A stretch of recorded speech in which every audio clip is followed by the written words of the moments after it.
మన ప్రభువును రక్షకుడునునైన యేసు క్రీస్తు యొక్క అతి పరిశుద్ధ నామములో మీ అందరకు అమలాపురం హౌసింగ్ బోర్డు క్రీస్తు సంఘము మరియు కాకినాడ బాపూజీ నగర్ క్రీస్తు సంఘముల తరపున సత్య సువార్త అనే మా టీవీ ప్రసారాలకు స్వాగతం తెలియజేస్తూ ఉన్నాను.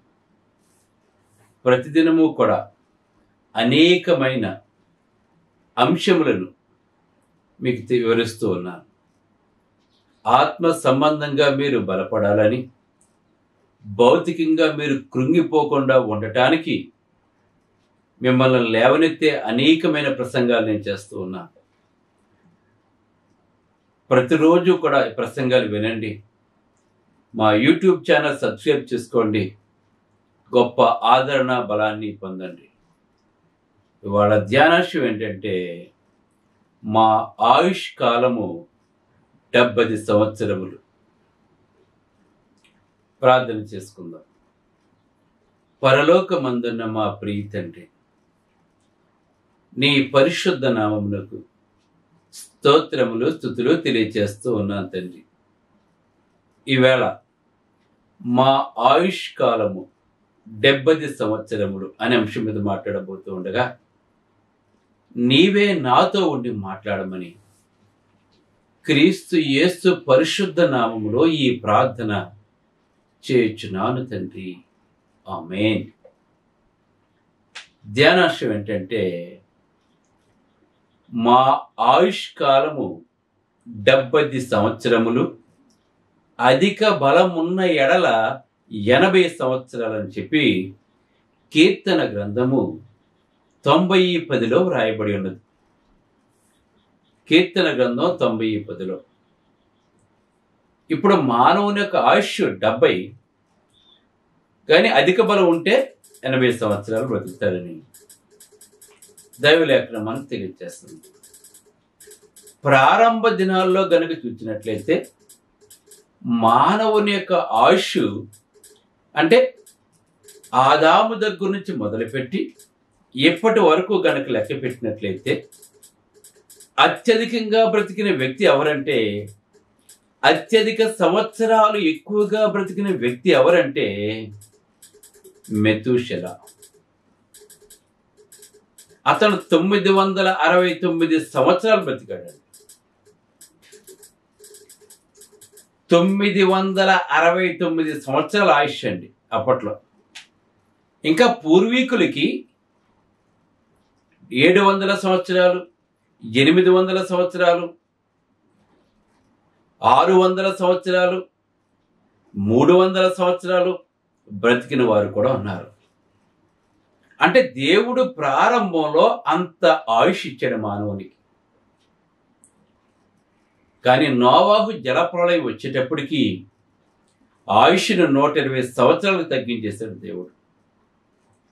120 సంవత్సరాలకు దేవుడు తగ్గించేశాడు. ఎక్కడి నుంచి? 969 సంవత్సరాల నుంచి 800, 700, 500, 600, 300 సంవత్సరాల నుంచి ఆయుష్ని నోవాహు జలప్రళయం తర్వాత 120 సంవత్సరాలు అంతే. ఇంకా అంతకు మించి ఎవరు బతకలేదు. ఇప్పుడైతే అధిక బలం ఉంటే 80 లేదని 70, అంటే 120 నుంచి 70, అధిక బలం ఉంటే 80కి పడిపోయింది. ఈ బ్రతుకు కూడా ఆయాసంతోనే దుఃఖంతోనే బ్రతకాలి దేవుడు తెలియజేస్తూ ఉన్నాడు. మరి మానవుడు ఈ 70 సంవత్సరాల్లో ఎలా జీవిస్తున్నాడు అని ఒకసారి ఆలోచన చేసినట్లయితే, మానవుడు చనిపోయే వరకు కూడా తృప్తి లేని జీవితాన్ని జీవిస్తూ ఉన్నాడు. అతను పుట్టినది మొదలుకొని యుక్త వయసు వచ్చే వరకు కూడా బాగానే ఉంటాడు. సంపాదన అంటూ మొదలుపెట్టిన తర్వాత ఎంత సంపాదించినా కూడా తృప్తి లేని వాడిగా ఉంటున్నాడు. ఇంకా సంపాదించాలి అని చెప్పేసి ఒక జంతువు కడుపు నిండా తినేసి ఏ చెట్టు కిందకో వెళ్ళి తృప్తిగా పడుకుని నిద్రపోతుంది. ఒక జంతువుకున్న తృప్తి ఈవేళ మానవుడికి ఉండటం లేదు. దానికి రేపటి గురించి బెంగలేదు. ఎందుకంటే దానికి కావలసిన ఆహారాన్ని దేవుడు తన యజమాని ద్వారా కానీ, లేదా అది విడిచిపెట్టుబడి ఉంటే అది ఎక్కడో చోట తన ఆహారాన్ని సంపాదించుకుంటుంది, ఆరోగ్యకరంగా ఉంటుంది. కానీ మానవునికి ఎంత ఐశ్వర్యం ఉన్నా, గొప్ప అధికారంలో ఉన్నా, గౌరవాలు సంపాదించుకున్నా, చూడండి ఎంత డబ్బున్నా, గొప్ప పదవిలో ఉన్నా, అధికారంలో ఉన్నా, ఎంత ఉన్నా కూడా ఏదో ఒక అసంతృప్తి ఆందోళనతో జీవిస్తున్నాడండి. ఇవాళ అనేక మంది ధనవంతులు సుఖనిద్ర లేని జీవితాన్ని గడుపుతున్నారు. కడుపు నిండా తృప్తి పొందిన జీవితాలు వాళ్ళకి లేవండి చాలా మందికి ఇవాళ. ఎందుకంటే చాలా మంది ఇవాళ కడుపు నిండా అన్నం తినలేకపోతున్నారండి. ఇవాళ తనకు కావాల్సిన రుచికర భోజనం తినలేకపోతున్నారండి. ఇవాళ ఇంకా ఎక్కువ బ్రతకాలని, ఆరోగ్యం కొరకు తనకున్న జబ్బుతో ఏంటి ఉప్పు కారాలు, నూనెలు ఏమీ లేని ఆహారాన్ని భోజిస్తున్నారండి. ఇవి తింటేనే ఎక్కువ కాలం బ్రతుకుతారని చెప్పేసి యూట్యూబ్లోనూ డాక్టర్లో చెప్తూ ఉన్నారు. అంటే బ్రతికినంత కాలం తృప్తి లేని జీవితం బ్రతకాలి అంతే. ఉప్పు లేని అన్నం తినాలి, ఉప్పు లేని కూరలు తినాలి, నూనె లేని కూరలు తినాలి. అంటే నోటికి రుచి లేని జీవితాన్ని, కడుపుకి సంతృప్తి లేని జీవితాన్ని, కంటికి సంతృప్తి లేని జీవితాన్ని జీవిస్తున్నారు ఇవాళ మానవుడు. కడుపుకి తృప్తి ఉండట్లేదు, కంటికి తృప్తి ఉండట్లేదు, హృదయానికి తృప్తి ఉండట్లేదండి. చూసారా మానవునికి. కానీ ఎందుకు సంపాదించుకుని ఏం చేస్తావు నీవు? ఒక వ్యక్తి తన షాపులో ఎప్పుడు కూడా రష్గా ఉంటే తినటానికి టైం లేక ఒక బాక్సులు అన్నం పెట్టుకుని కడుపు నిండా తిని వచ్చి కడుక్కుని వచ్చి కౌంటర్లో కూర్చునేవాడు కాదండి. అప్పుడప్పుడు ఒక స్పూన్తో నాలుగు పెట్టుకుని ఉండేవాడండి. మళ్ళా గ్యాప్ ఇచ్చి మళ్ళీ గుర్తొచ్చినప్పుడు మళ్ళీ ఎవడన్నా కొద్ది కాలేదు మళ్ళీ ఒక స్పూన్ తినేవాడు, మళ్ళీ ఇలాగా అడిగితే మళ్ళీ అందులో పెట్టేసేవాడండి. కోవిడ్లో చచ్చిపోయాడండి, కోట్లాస్ సంపాదించి. ఎవరికి ఇస్తున్నావు నువ్వు? కనీసం తృప్తిగా బ్రతకలేని జీవితం ఒక జీవితమేనా నీకుది? కుటుంబంతో కలిసి జీవించలేని జీవితం నీది ఒక జీవితమేనా? చాలా మంది వేళ ధనవంతుడి పిల్లల తండ్రిని చూడరండి వాళ్ళు. ఎందుకంటే పిల్లలు పడుకున్నప్పుడు వస్తాడు, పిల్లలు లేవకుండా వెళ్ళిపోతాడు. అమ్మ నాన్న ఎక్కడంటే పరిగెడుతున్నాడండి. ఎవరి కోసం అంటే పిల్లల కోసం చెప్పి మాట్లాడుతుంటాడు. పిల్లలతో కలిసి ఉండడం, పిల్లల కోసం సంపాదిస్తానని చెప్తాడు. మానవ జీవితం ఎలా ఉందంటే ఇవాళ నిజంగా స్వార్థంతో నిండిపోయిందండి ఇవాళ జీవితం. ఇరుగు పొరుగు వారితో కలిసి మాట్లాడుకోరు, ఏంటి బంధువులు కలిసి మాట్లాడుకోరు. అసలు రిలేషన్స్ అనే మొత్తం దెబ్బతినేసేయండి. నలుగురు కలిసి మాట్లాడుకుని తృప్తిగా మాట్లాడుకుని సంతోషంగా దినాలు పోయినాయండి. ఇప్పుడు భయంకరమైన సమాజంలో మనం జీవిస్తాం. మానవుడు కూడా యాంత్రికంగా తయారయ్యాడు. ఎందుకంటే ఒక ఐరన్ మిషన్కి దానికి చాలా పని మాత్రం చేస్తుంది అది అంతే, దానికి ఎటువంటి రిలేషన్స్ ఉండవు. ఈవేళ మనిషి కూడా యాంత్రిక జీవితాన్ని జీవిస్తూ ఉన్నాడు. ఈవేళ బ్రతికేది ఎంతకాలం? 70 సంవత్సరాలు బతుకుతావు మహా అయితే. ఇంకా అధిక బలం ఉంటే మందులు మాకులు వేసుకుని 80 సంవత్సరాలు బ్రతుకుతావు. ఈ బ్రతికినంత కాలము కూడా మనం ఏం చేయాలంటే తృప్తి కలిగి జీవించాలి. మంచి భోజనం చేస్తే తృప్తిగా, దేవ మంచి భోజనం నాకు చేస్తాను, తృప్తిగా తినాలి, తృప్తిగా పడుకోవాలి, భార్య బిడ్డలతో, కుటుంబంతో, బంధువులతో కలిసి జీవించాలి. బ్రతికినంతకాలం సంతోషంగా ఉండాలి. ఈ సంతోషం నీకు ఎక్కడ దొరుకుతుందంటే అది క్రీస్తులో దొరుకుతుందండి, నీకు ఎక్కడ దొరకదు. నీకు ఈ సంతోషం నీకు క్రీస్తులో మాత్రమే దొరుకుతుందండి. క్రీస్తులో ఉన్నప్పుడు, క్రీస్తుతో ఉన్నప్పుడు దొరికే సంతోషము ఈ ప్రపంచం అంతా తిరిగినా కూడా నీకు దొరకదు. ఎంత గొప్ప గొప్ప ప్రదేశాలకు నీవు వెళ్ళినా కూడా మరలా వెళ్ళొచ్చేసిన అసంతృప్తి నీకు మిగులుతూ ఉంటుంది. తృప్తి అనేది అది క్రీస్తులో మాత్రమే దొరుకుతుందండి. మనస్ఫూర్తిగా ఆరాధన చేసినప్పుడు, మనస్ఫూర్తిగా ప్రార్థన చేసినప్పుడు, మనస్ఫూర్తిగా పాటలు పాడినప్పుడు, మనస్ఫూర్తిగా వాక్యం చదివినప్పుడు, మనస్ఫూర్తిగా వాక్యాన్ని విన్నప్పుడు, హృదయపూర్వకంగా కానుకలు నువ్వు దేవునికి ఇచ్చినప్పుడు, ఆపదలో ఉన్నవాడికి నువ్వు ఆదుకున్నప్పుడు, అప్పుడు దొరికే తృప్తి, సంతృప్తి, సంతోషం, ఆనందం నీకు ఎక్కడా దొరకదని ప్రపంచం వెతికినా కూడా. కొన్ని లక్షల కోట్లు నీ దగ్గరున్నా కూడా, నువ్వు ఎంత గొప్ప ఉన్నతమైన పదవుల్లో ఉన్నా కూడా దొరకని తృప్తి దేవునితో, దేవుని యొక్క సంఘములో, ఇతరులకు సహాయం చేయటంలో, దేవుని పనిలో పాలు పంచుకోవట్లో నీకు దొరుకుతుంది. నీకు తృప్తి, ఘనత, ప్రభావాలు, సమాధానము, సంతోషము నీకు దేవుని దగ్గర దొరుకుతుందని చెప్పి సామెతల గ్రంథంలో మనకు తెలియజేస్తున్నాడు. అందుకే ఈ సంతోషము నీకు కావాలా, నేడే యేసు యొద్దకు రమ్మని పాట పాడతాం మనం. ఇంకెక్కడా నీకు సంతోషం దొరకదు, ఇంకెక్కడా నీకు తృప్తి దొరుకుతుంది. నువ్వు వాక్యానుసారంగా కనుక జీవించినట్లయితే నీ బ్రతుకు దినములన్నీ కూడా కృపాక్షేమాలు నీ వెంట వస్తూ ఉంటాయి.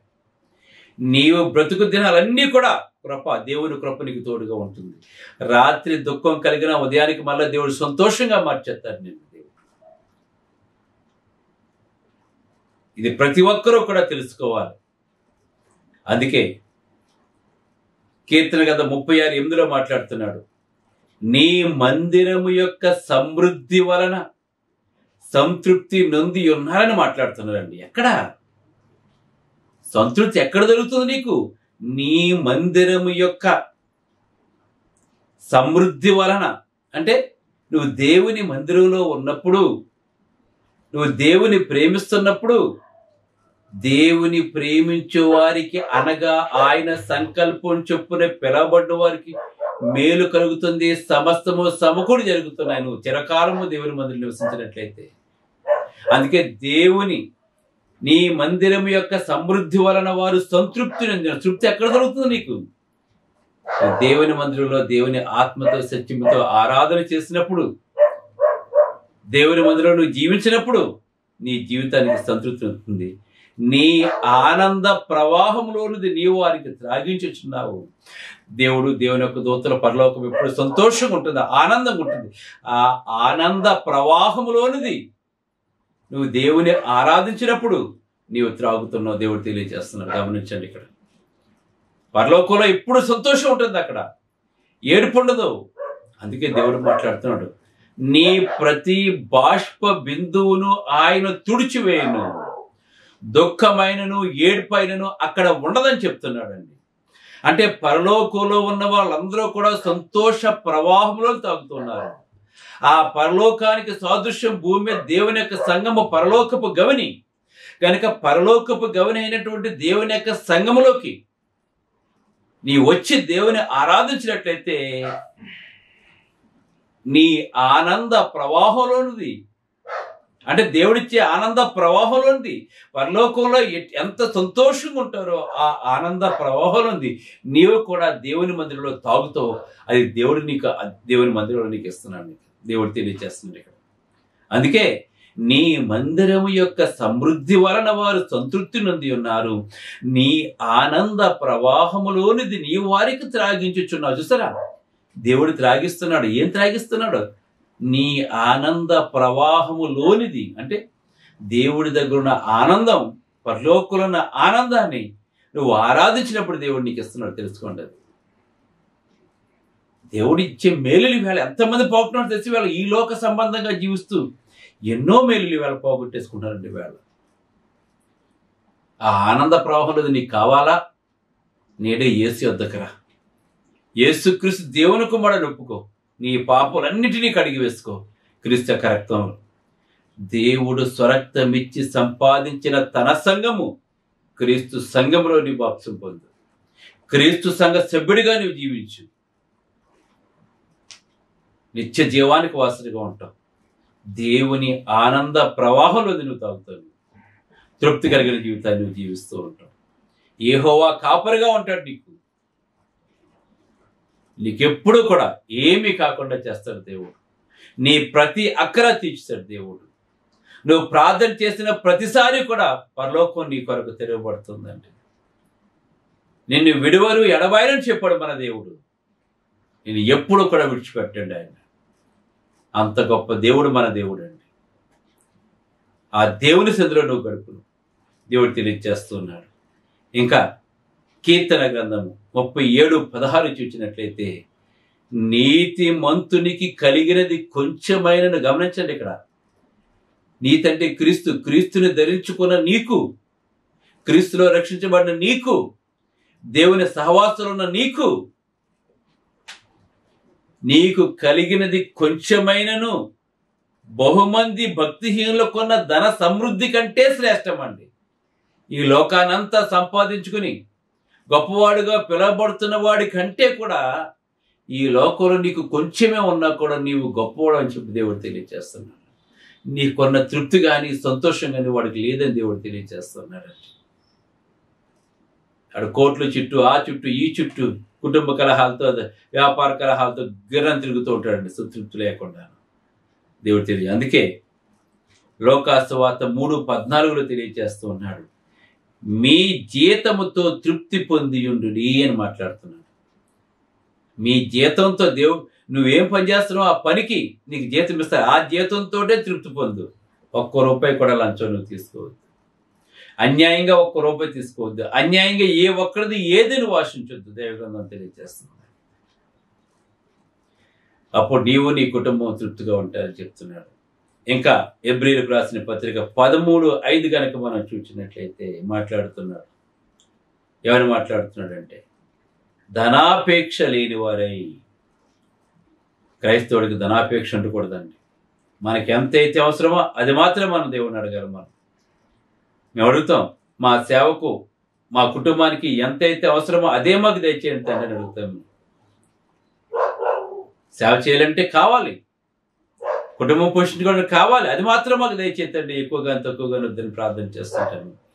అందుకే ధనాపేక్ష లేని వారై మీకు కలిగిన దానితో తృప్తి పొంది ఉండమని చెప్తున్నాడు దేవుడు చెప్తున్నాడు. మీకు ఎంత ఉంటే దాంట్లోనే తృప్తి పొంది ఉండండి దేవుడు తెలియజేస్తున్నాడు. మీకు ఎంత ఉంటే దానితోనే తృప్తి కలిగి ఉండండి దేవుడు తెలియజేస్తున్నాడు. నిన్ను ఏమాత్రమును విడవను, నిన్ను ఎన్నడూను ఎడబాయనని చెప్తున్నాడు దేవుడు. విడవను, ఎడబాయనని చెప్తున్నాడు దేవుడు. ఆయన చెప్పాను కదా. ఇంకా చూడండి ఏమన్నాడు, ఫిలిప్పీయులకు రాసిన పత్రిక 4:11 పౌలు మాట్లాడుతున్నాడు. అందుకే నేను ఏ స్థితిలో ఉన్నను సంతృప్తి కలిగి నేర్చుకొని ఉన్నానని మాట్లాడుతుంది. వేళ ఎంతమంది ధనవంతులకు సంతృప్తి ఉందండి. వేళ నేను పేదవాడుగా ఉన్నా సంతృష్టి కలిగి ఉంటాను, ధనవంతుడిగా ఉన్నా సంతృష్టి కలిగి ఉంటాను. నేను ఏ స్థితిలో ఉన్నా కూడా నేను ఏంటంటే సంతృష్టి కలిగి ఉండడం నేర్చుకున్నాను చెప్పి మాట్లాడుతున్నాడు. మీరు కూడా ఏ స్థితిలో ఉన్నా కూడా ఆ స్థితిని బట్టే సంతృష్టి కలిగి ఉండాలని చెప్పి మనకి పౌలు గారి ద్వారా దేవుడు హెచ్చరిక చేస్తూ ఉన్నాడు. ఇంకా తిమోతికి రాసిన మొదటి పత్రిక 6వ అధ్యాయము 6-8 చూసినట్లయితే, సంతుష్టి సహితమైన దైవభక్తి కలిగి ఉండాలి మనం. సంతుష్టి సహితమైన దైవభక్తి అంటే ఉన్నప్పుడు ఒకలాగా ఉండాలి, లేనప్పుడు కూడా ఒకలాగా ఉండాలి. అది గొప్ప లాభసాధకమై ఉన్నదని మాట్లాడుతూ, మనము ఈ లోకములోనికి ఏమీ తేలేదు. మనం ఎలా వచ్చాం? మనం తల్లి గర్భంలోంచి ఎలా వచ్చాం? మనం దిగంబరిగా వచ్చాం. మనం మళ్ళీ అలాగే వెళ్ళిపోతాం. నీకున్న అధికారాన్ని తీసుకుని వెళ్ళవు, నీకున్న ఆస్తిని తీసుకుని వెళ్ళవు, నువ్వు సంపాదించిన గోల్డ్ తీసుకుని వెళ్ళవు, నువ్వు సంపాదించుకున్న ధనాన్ని కూడా నువ్వు తీసుకుని వెళ్ళవు. నేనేం తీసుకెళ్తావు? భూమి మీద నువ్వు దేవునితో జరిపిన మంచి జీవితము, ఇతరులకు సేవ చేసిన జీవితము, దాని యొక్క ఫలాలను నువ్వు తీసుకుని వెళ్తావు. అది నీకు శాశ్వతకాల దీవెనలు తీసుకుని వస్తుందండి. అందుకే మనం ఈ లోకంలోనికి ఏమీ తేలేదు, దీనిలో నుండి ఏమీ తీసుకుని పోలేము, మనం ఏమీ తీసుకెళ్ళలేము. మనం అన్నీ విడిచిపెట్టి వెళ్ళిపోతాం. ఆఖరి వరకు, చచ్చే వరకు కూడా సంపాదిస్తావు. ఏదో రోజు మరణం వస్తుంది. అన్ని కోట్లు సంపాదించిన కోట్లు అన్నిటిని, అధికారం అన్నిటినీ విడిచిపెట్టేసి వెళ్ళిపోతాను. ఎక్కడికి వెళ్తావు? నరకానికా పరలోకమా? నువ్వు దేవునితో సరైన జీవితాన్ని జీవిస్తే పరలోకం వెళ్తావు. ఈ లోకంలో గొప్ప పేరు ప్రతిష్టలు సంపాదించుకోవచ్చు, కానీ నువ్వు దేవుడు లేకపోతే నిత్య నరకానికి వెళ్ళిపోతుంటావు. అందుకే కాగా అన్న వస్త్రములు గలవారమై, అన్న వస్త్రములు గలవారమై ఉండి వాటితో తృప్తి పొందు. నువ్వు ఎంత సంపాదించే ఇప్పుడు అన్నం తింటావు, అంతే కదా. ప్రతి కొడుపు ఎంత అన్నం తింటుంది? ఇంత కొడుపే. నువ్వు 1,00,000 కోట్లు సంపాదించినా కూడా తినేదంతే, తక్కువ సంపాదించినా కూడా తినేదంతే. నీకు అంతకు మించి ఏం తింటాం మనం? ఒంటి మీద ఒక డ్రెస్ వేసుకుంటాం అంతే. వంటానికి ఏదో ఒక నీడ సరిపోతూ ఉంటుంది మనకి. అందుకే ప్రసంగి గ్రంథంలో మాట్లాడుతున్న 3:13లో, మరియు ప్రతివాడు అన్నపానములు పుచ్చుకొని చూసారా? అన్నపానములు అంటే మంచిగా భోంచేసి, తృప్తికరంగా భోంచేసి, నీకు నచ్చింది తినాలని. ప్రతి వాడును అన్నపానములు పుచ్చుకొనుచు తన కష్టార్జితం వల్ల సుఖమును అనుభవించుట దేవుడిచ్చి ఇదే బహుమానం చెప్తున్నాడు. నువ్వు కష్టపడు, కడుపు నిండా తిను, నీకేం కావాలో సంతోషంగా తిను. ఇదే కదా సంతోషంగా ఉండడానికి కారణం. నీ భార్య బిడ్డలతో సంతోషంగా ఉండు, దేవుని మందిరానికి వెళ్ళు, దేవుడు చేసిన మేలు బట్టి దేవునికి స్తుతులు తెలియచే, ఆత్మ సత్యంతో ఆరాధించు. ఇంతకన్నా ఇంకేం కావాలి మానవుడికి? కనుక సంతుష్టి సహితమైన దైవభక్తి కలిగి ఉండాలి. ఖరీదైన వస్త్రాలు వేసుకుంటున్నారు, వారి తప్పిదాల విషయంలో చింతించటం లేదు, మారుమనసు పొందటం లేదు, దేవుని ఎదిరించే స్వభావం. నీ ఆత్మ పతనం వైపు నీ నడిపిస్తూ ఉంటే నువ్వేమాత్రం పట్టించుకోకుండా నిర్లక్ష్యంతో జీవిస్తున్నావా? వాళ్ళు చాలామంది జీవిస్తున్నారు. అటువంటి వారిగా మనం ఉండకుండా నేనే స్థితిలో ఉన్నా కూడా సంతుష్టి కలిగి జీవించడం నేర్చుకుని చెప్పుకోవాలి. ఎలాగైతే మాట్లాడుతున్నాడో సంతుష్టి సహితమైన దైవభక్తి ఎంత గొప్ప లాభసాధకమైందో తెలుసుకొని నీకు ఇచ్చిన ఆశను సంతోషంగా జీవించు. దేవుడిచ్చిన ఆనంద ప్రవాహం తాగు, ఆనందంగా జీవించు. నువ్వు ఇంకా రక్షించబడలేదా? నేడు యేసుక్రీస్తు దేవుని కూడా నొప్పుకో, నీ పాపలన్నీ కూడా కడిగి వేసుకో, నిత్య జీవానికి వాసుగా ఉండు, దేవుని కుటుంబంలో ఒకటిగా ఉండు. ప్రార్థన చేసుకో. పరలోకమందున్న మా ప్రియ తండ్రి, పరిశుద్ధుడా, నీ పరిశుద్ధ నామమునకు స్తోత్రాలు తండ్రి. సంతృప్తిగా ఎలా ఉండాలో తండ్రి. మానవుని ఆయుష్ 70 సంవత్సరాలే ప్రభు, అధిక బలం ఉంటే 80 సంవత్సరాలు. ఈ బ్రతికినంత కాలము కూడా తృప్తి కలిగిన జీవితాన్ని జీవించాలని తండ్రి మా ప్రియులకి ప్రసంగం చేయడం జరిగింది. ఈ ప్రసంగంలో ప్రతి ఒక్కరూ కూడా తృప్తి కలిగి జీవిస్తూ ప్రతి భారము నీ మీద పెట్టి తండ్రి, నీ వల్ల వచ్చు ప్రభు దీవెనల వల్ల జీవిస్తూ ఈ భూమి మీద సంతోషంగా ఉంటూ తండ్రి తర్వాత నిత్య జీవానికి వాసులుగా చేయమని, ఈ సువార్త ప్రపంచం అంతా వ్యాపం చేయమని, నేను నా కుటుంబం ఎల్లప్పుడూ ఆరోగ్యం కలిగి నీ సేవ చేసేలా చేయమని, చచ్చిపోయే విషయంలో గొప్ప కార్యాలు చేస్తారని నమ్ముచు మా సహోదరి సహోదరులందరికీ మా ప్రార్థనాస్థానం దయచేసి ఈ చిన్న జీవజాల పూట ప్రపంచం అంతా వ్యాపం చేయమని, తమ దేవుని ఎరిగిన వారు బలము కలిగి గొప్ప కార్యాలు చేస్తారని చెప్పింది దేవుడు కనుక మేము క్రీస్తులో గొప్ప కార్యాలు చేసేవారుగా చేయమని, ఈ వాక్యమైన ప్రతి ఒక్కరిని పేరు పేరు వరుసన బలపరిచి దీవించి ఆశీర్వదించండి. అశ్విని సహోదరి గురించి ప్రార్థన చేస్తున్నాను. ఆమెకు తండ్రి నీవే తోడునడుగు నడిపించండి. అలా జయపాల్ రెడ్డి గారి గురించి ప్రార్థన చేస్తున్నాం ప్రభు, ఆయన లేవటం లేదు తండ్రి, ఆయన స్వస్థత గురించి ప్రార్థన చేస్తున్నాం. ఇంకా అనేక మంది ప్రార్థనా సైనికి వస్తున్నారు తండ్రి, వారందరికీ మా ప్రార్థన దయచేసి ఈ వాక్యమైన ప్రతి ఒక్కరిని పేరు పేరు వరుసన బలపరిచి దీవించి ఆశీర్వదించమని క్రీస్తు నామములో ఈ ప్రార్థన చేయుచున్నాను తండ్రి, ఆమేన్. మీ అందరికీ వందనములు. బ్రదర్ జార్జ్ రాజు వారా, church of Christ, housing board, Amalapuram, near KIMS medical college, Konaseema district, 533201. Mobile number 9848730355, 92933174887. Email ID georgerajuvara@gmail.com. Website www.helpingforpoor.com.